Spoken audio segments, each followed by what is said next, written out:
Hello friends, सिव education academy पर आपका स्वागत है। आज हम संविधान के अंतर्गत एक चैप्टर पढ़ेंगे जिसका नाम है भारत का संवैधानिक विकास।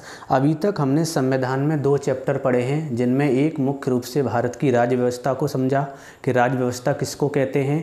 उसके बाद संविधान को समझा कि संविधान कितने प्रकार का होता है, संविधान क्या होता है, इन सबको मैंने समझ लिया है। अब हम अगला चैप्टर पढ़ेंगे कि जो भारत का संवैधानिक विकास हुआ है वो कैसे कैसे होता है, क्या रीजन थे, कैसे आपकी यूरोपीय कंपनियां भारत में आती हैं, इन सब चीज़ों को आज हम देखेंगे। तो ये आपका वर्ल्ड मैप बना हुआ है जिसमें ये उत्तरी अमेरिका है, ये दक्षिणी अमेरिका है, ये वाला एरिया जो आपको दिख रहा है ये यूरोप महाद्वीप का है, ये अफ्रीका महाद्वीप है और ये आपका एशिया महाद्वीप है जिसमें ये भारत देश आपको दिख रहा है और ये ऑस्ट्रेलिया महाद्वीप है। नीचे आपका एक और महाद्वीप होगा जिसका नाम होगा अंटार्कटिका। अब हम मुख्य रूप से यूरोप और एशिया महाद्वीप में अपने भारत की कंडीशन को समझते हैं, क्योंकि यहीं से हमें पढ़ना है कि भारत में यूरोपीय कंपनियों का आगमन कैसे होता है। तो क्या कारण था कि जो यूरोप के लोग थे वो भारत में व्यापार कर रहे थे बहुत पहले से ही। तो आपका 2 रास्ता खुले हुए थे।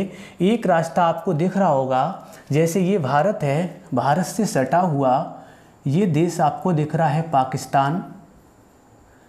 पाकिस्तान। इसके नज़दीक ही एक दूसरा देश है जिसका नाम है अफ़गानिस्तान।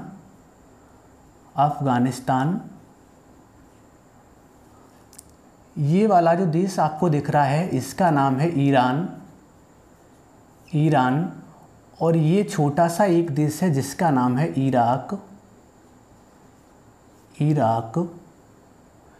और ये जो देश आपको दिख रहा है जिसका नाम है तुर्की। और ये वाला जो हिस्सा आपको दिख रहा है इसका नाम है सऊदी अरब।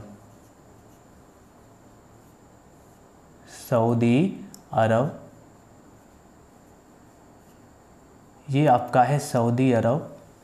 तो हमने देखा कि जो भारत है इसका जो एक पड़ोसी देश है वो है पाकिस्तान। उसके बगल में आपका अफ़गानिस्तान है। अफ़गानिस्तान के पास आपका ईरान देश है और ईरान के पास ही इराक है। और यहाँ पर जो आपका अंतिम देश है वो आपका है तुर्की। और तुर्की के बाद ही आपकी सीमा लगी हुई है यूरोप महाद्वीप की, जिसमें यूरोप के बहुत सारे देश स्थित हैं। चूँकि कारण क्या था कि यूरोप के लोग भारत के साथ व्यापार कर रहे थे उस समय, तो ये वाला जो रास्ता था आपका पहले पाकिस्तान होके अफ़गानिस्तान होते हुए ईरान और तुर्की होते हुए यूरोप में जाते थे। यहाँ पर खैबर दर्रे से होकर गुजरा करते थे। तो एक तो ये रास्ता था और एक रास्ता आपका ये था सऊदी अरब वाला। सऊदी अरब होते हुए अरब सागर होते हुए भारत में आते थे। तो ये जो रास्ता था वो कुछ पानी का रास्ता था और कुछ स्थलीय रास्ता था। तो अभी तक 2 रास्ते थे जिनसे व्यापार हो रहा था। आगे जाके कुछ कंडीशन ऐसी बनेंगी कि ये जो आपका मार्ग है वो बंद हो जाता है। कैसे बंद हो जाता है उसी को हम समझते हैं। सबसे पहले अगर देखें तो यूरोप में जो ये वाला हिस्सा है इसको समझते हैं। तो यूरोप में एक बहुत बड़ा साम्राज्य हुआ करता था जिसका नाम था रोम साम्राज्य। इसका कुछ दिनों बाद विभाजन होता है। एक हिस्सा बनता है पूर्वी रोम का और एक हिस्सा बनता है पश्चिमी रोम का। जो पश्चिमी रोम है उस साम्राज्य का एक नाम रखा जाता है वैजंतीय साम्राज्य। जो वैजंतीय साम्राज्य नाम रखा जाता है उसी की राजधानी हुआ करती है, जो ये आप देख रहे हैं, ये राजधानी उसकी हुआ करती है जिसका नाम था कुस्तुनतुनिया। ये इसकी राजधानी हुआ करती थी। और जो कुस्तुनतुनिया था ये आपका यूरोप का धार्मिक स्थल भी था। तो यहाँ पर बहुत सारे विद्वान लोग भी रहा करते थे। तो क्या होता है, ये जो कुस्तुनतुनिया वाला क्षेत्र है और इधर आपका देश है एशिया का जिसका नाम है तुर्की। तो तुर्की और यूरोप के बीच में एक जल संधि थी जिसका नाम था बॉस्फोरस जल संधि है। जो जल संधि तुर्की और कुस्तुनतुनिया वाला जो क्षेत्र है यूरोप का उसको अलग करती है। चूँकि ये जो बॉस्फोरस जल संधि है, अगर ये पूछा जाए कि जो बॉस्फोरस जल संधि है वो किन दो सागरों को जोड़ती है? तो आप आंसर देंगे ऊपर आपका काला सागर है और नीचे आपका मरमरा सागर है। ये जो काला सागर और मरमरा सागर है उसके मध्य एक जल संधि है जिसका नाम है बास्पोरस जल संधि, और इस जल संधि से ही आपका तुर्की का हिस्सा और कुस्तुनतनिया वाला जो क्षेत्र है वो जुड़ा हुआ है। अगर किसी को एशिया से यूरोप में जाना है तो वो यहाँ से जा सकता है। तो अभी दो मार्ग थे व्यापार के, जिसमें एक आपका स्थलीय मार्ग ये आपको दिख रहा है और एक आपका ये सऊदी अरब होते हुए इधर अरब सागर होते हुए भारत का जाने का मार्ग था। तो इन दो मार्गों से व्यापार चल रहा था यूरोप के व्यक्तियों का, यूरोप के लोगों का। यूरोप में चूंकि ये लोग सबसे ज़्यादा मांसाहारी हुआ करते थे तो मांस की आवश्यकता होती थी, इनको मांस को संरक्षित करने की आवश्यकता होती थी अधिक दिनों तक।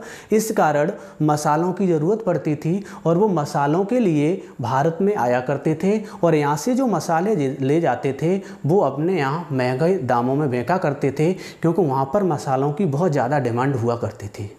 फिर आगे देखते हैं क्या होता है। कुछ दिनों बाद तुर्की में ये जो आपको दिख रहा है जगह जिसका नाम होता है उस्मानिया साम्राज्य, उस उस्मानिया साम्राज्य और युद्ध में आपका उस्मानिया साम्राज्य जीत लेता है कि कुस्तुनतनिया साम्राज्य पर उस्मानिया साम्राज्य का कब्जा हो जाता है, तुर्की का कब्जा हो जाता है। तो ये जो रास्ता है वो बंद हो जाता है व्यापार की दृष्टि से। जब एक रास्ता स्थलीय वाला बंद हो जाता है तो दूसरा रास्ता जब एक सिंगल बचता है तो ये भी लोग अधिक कर और टैक्स लगाने लगते हैं। इस कारण यूरोप के लोग परेशान हो जाते हैं और ये वाले भी, अगर कुछ लोग यहाँ से व्यापार भी करते हैं स्थलीय मार्ग से तो ये बहुत ज़्यादा कर वसूलते हैं। इस कारण यूरोप में संघर्ष की स्थिति पैदा हो जाती है। चूँकि जब ये कुस्तुनतनिया वाला साम्राज्य जीत लिया गया तो यहाँ पर बहुत सारे विद्वान लोग रहा करते थे, वो कुछ आगे बढ़ जाते हैं। जैसे आपके कुछ देश दिख रहे हैं, जिसमें ये जो देश आपको दिख रहा है इसका नाम है स्पेन, ये आपका है पुर्तगाल, और यहीं पर आपका एक पास में देश जो आपको ये दिख रहा है इसका नाम है इटली, और ये आपका फ्रांस, ये आपका ब्रिटिश, और ये आपका डेनमार्क वाला हिस्सा है, डेनमार्क, ये नीदरलैंड वाला हिस्सा है, नीदरलैंड। तो ये कुछ देश हैं जो इम्पोर्टेंट देश हैं जो हमें अभी इनके बारे में पढ़ना है। तो जो विद्वान लोग हैं, अधिकतर विद्वान लोग इटली, पुर्तगाल और स्पेन की तरफ चले आते हैं। जो ये विद्वान हैं चूँकि पढ़े लिखे थे तो इन्होंने क्या है, ये संघर्ष का दौर था, उस समय इन्होंने बहुत सारे आविष्कार और इनोवेशन किए। आविष्कार कहते हैं जो खोज किया करते थे उसको आविष्कार कहा जाता है, और इनोवेशन का मतलब होता है नवाचार करना, यानी जो चीज़ उनके पास थी उसी में नए नवाचार करते थे। जैसे आप देख रहे होंगे आजकल, पहले बल्ब था, बल्ब से एलईडी आया और एलईडी से फिर आपका दूसरी कंडीशन के जो बल्ब आ रहे हैं, जो ये कंडीशन होती है वो इनोवेशन की होती है। ऐसे ही उन लोगों ने कुछ खोजें की, जिसमें एक खोज की कंपास की, जो दिशा सूचक होता है, कंपास को बनाया जिससे समुद्री जो मार्ग है उसका पता लगाया जा सके। तो ऐसे ही करके यूरोप के लोग एक रास्ता खोजने की कोशिश करते हैं। तो दो व्यक्ति निकलते हैं, एक स्पेन से और एक पुर्तगाल से। स्पेन से एक व्यक्ति निकलता है, चूँकि दोनों ही व्यक्ति भारत की खोज करने के लिए निकलते हैं, समुद्री रास्ता खोजने के लिए निकलते हैं भारत के लिए। तो ये जो स्पेन से निकलता है वो व्यक्ति रास्ता भटक जाता है और ये अमेरिका में पहुंचता है, जिसका नाम था कोलंबस। तो क्वेश्चन पूछा जाता है कि अमेरिका की खोज किसने की थी या अमेरिका की समुद्री मार्ग की खोज किसने की थी? तो आप आंसर देंगे कोलंबस ने। तो ये आपका उत्तरी अमेरिका में पहुंचता है, और एक व्यक्ति जो पुर्तगाल से निकलता है वो अफ्रीका को क्रॉस करते हुए भारत के मालाबार तट पर पहुंचता है। ये जो मालाबार वाला तट है वो केरल वाला तट होता है, पश्चिमी तट होता है भारत का, वहाँ पर पहुंचता है। क्वेश्चन पूछा जाएगा कि सबसे पहले भारत में किस राज्य में पहुंचता है, तो आप आंसर देंगे केरल राज्य में पहुंचता है, जिसका नाम है वास्को डिगामा, जिसका नाम था वास्को डिगामा। तो वास्को डिगामा 1498 ईस्वी में भारत के पास पहुंचता है, यानी भारत के समुद्री मार्ग की खोज करता है। तो ये सबसे पहले केरल में पहुंचता है और केरल में एक बंदरगाह होता है जिसका नाम था कालीकट बंदरगाह पर पहुंचता है। और उस समय वहाँ के हिंदू शासक थे मोजरेन, तो मोजरेन उसका स्वागत करते हैं और यहाँ पर जब कुछ दिनों वो रुकता है, बताते हैं 3 महीने लगभग रुकता है, और यहाँ से बहुत सारे मसाले और वस्तुएं लेकर जहाज़ों से अपने देश को वापस जाता है। बताते हैं कि खर्चा निकालकर लगभग अपने देश में पहुंचकर वो 60 गुना अधिक प्रॉफिट कमाता है, जिस कारण फ्रांस के लोगों में हलचल सी मच जाती है और वहाँ से एक संदेश जाता है कि भारत के साथ क्यों न व्यापार किया जाए। इसी दृष्टि से आगे चलकर आपके कुछ यहीं से देश कंपनियां बनाकर भारत को जाएंगे। वहीं हम पढ़ेंगे यूरोपीय कंपनियों, जो भारत में उनका आगमन हुआ वो कैसे हुआ। अब हम देखते हैं भारत में यूरोपीय कंपनियों का आगमन। तो सबसे पहले आप देख रहे होंगे ये जो पुर्तगाल से आया था जिसका नाम था वास्को डिगामा, तो ये 1498 ईस्वी में आता है और जब वापस अपने यहाँ जाता है तो एक कंपनी गठित करवाता है। तो क्रम संख्या में पहले नंबर पर अगर आपको पूछा जाए वो कौन सा देश था, वो कौन सी यूरोपीय कंपनी थी जो भारत में सबसे पहले आई थी, तो आपको आंसर देना है पुर्तगाल देश से आई थी। वर्ष कौन सा था 1498 ईस्वी और कंपनी का नाम था एस्टाडो दा इंडिया सबसे पहली कंपनी है जो भारत में आती है व्यापार की दृष्टि से। दूसरी अगर देखी जाए तो ब्रिटेन से एक कंपनी आती है। ये आपका जो क्षेत्र है ब्रिटिश वाला, ये यूरोप में पड़ता था। यहाँ से भी एक कंपनी आती है जो 1600 ईस्वी में आती है, जिसका नाम था ईस्ट इंडिया कंपनी। तो ईस्ट इंडिया कंपनी आती है। तीसरे नंबर पर देखा जाए डच के लोग आते हैं जो ये आपको दिख रहा है नीदरलैंड वाला हिस्सा है। ये डच के लोग हुआ करते थे, नीदरलैंड के लोग आते हैं। वर्ष 1602 ईस्वी है, यानी 1600 के जस्ट 2 वर्ष बाद 1602 ईस्वी में Dutch east India company Bharat में आती है। अगला क्रम देखा जाए तो चौथे नंबर पर डेनिश के लोग आते हैं। जो ये हिस्सा आपको दिख रहा है डेनिश वाला, डेनमार्क वाला हिस्सा दिख रहा है, तो यहाँ से डेनिश के लोग आते हैं, या हम कह सकते हैं डेनमार्क के लोग आते हैं। 1616 ईस्वी में आते हैं, जो डेनिश ईस्ट इंडिया कंपनी के नाम से जानी जाती है, भारत में प्रवेश करती है। और आगे देखें तो अगली जो कंपनी है 5वें नंबर पर, वो फ्रांस के लोग आते हैं। तो ये आपका जो हिस्सा है फ्रांस वाला, यहाँ से फ्रांस के लोग आते हैं जो सन 1664 ईस्वी में आएंगे और इस कंपनी का नाम है फ्रेंच ईस्ट इंडिया कंपनी। इन कंपनियों में अगर देखा जाए तो आपकी ब्रिटेन से जो आती है जिसका नाम ईस्ट इंडिया कंपनी है, वो सिर्फ प्राइवेट कंपनी थी और बाकी की जो कंपनियां हैं वो गवर्नमेंट कंपनी थी। इसी कारण आप देखेंगे कि सबसे ज़्यादा जो भारत पर राज करती है या भारत में व्यापार करती है वो आपकी ईस्ट इंडिया कंपनी होगी, और ये कुछ कंपनियां आगे जाकर भारत से वापस चली जाती हैं। तो हमने देखा कैसे भारत में यूरोपीय कंपनियों का आगमन होता है। इसके आगे अब हम देखते हैं ब्रिटिश ईस्ट इंडिया कंपनी को, क्योंकि यहाँ से हमें क्वेश्चन पढ़ना है, यहीं से भारत का संवैधानिक विकास शुरू होगा। तो ईस्ट इंडिया कंपनी के बारे में अगर बात करें तो पहला क्वेश्चन बनेगा, कुछ फैक्ट्स हैं जहाँ से क्वेश्चन पूछे जाते हैं। जैसे ब्रिटिश ईस्ट इंडिया कंपनी, इसको शॉर्ट में हम EIC कहेंगे। ये कब आता है भारत में, अगर ये पूछा जाए तो 31 दिसंबर 1600 ईस्वी में ये भारत में आती है। इसके निर्माण पूछा जाता है कि ईस्ट इंडिया का निर्माण कहाँ पर हुआ था, तो इसका निर्माण ब्रिटिश के लंदन में होता है। निर्माण करने वाले 2 व्यक्ति थे जिनके नाम थे जोहन बार्ट और जॉर्ज वाइट। जॉन वाइट और जॉर्ज वाइट इसका निर्माण करते हैं। उसके बाद उस समय अगर ये पूछा जाए कि ब्रिटेन की महारानी कौन थी, तो आप आंसर देंगे एलिजाबेथ प्रथम। एलिजाबेथ प्रथम उस समय ब्रिटेन की महारानी थी और इन्होंने एक अधिकार पत्र देते हैं, ये महारानी अधिकार पत्र देती हैं कंपनी को, जो 15 वर्षीय चार्टर के रूप में जाना जाता है। 15 वर्षों के लिए इसको अधिकार पत्र दिया जाता है और फिर धीरे धीरे करके ये वर्षों को बढ़ाते गए और आपका कंपनी का राज्य भारत पर स्थापित होता गया।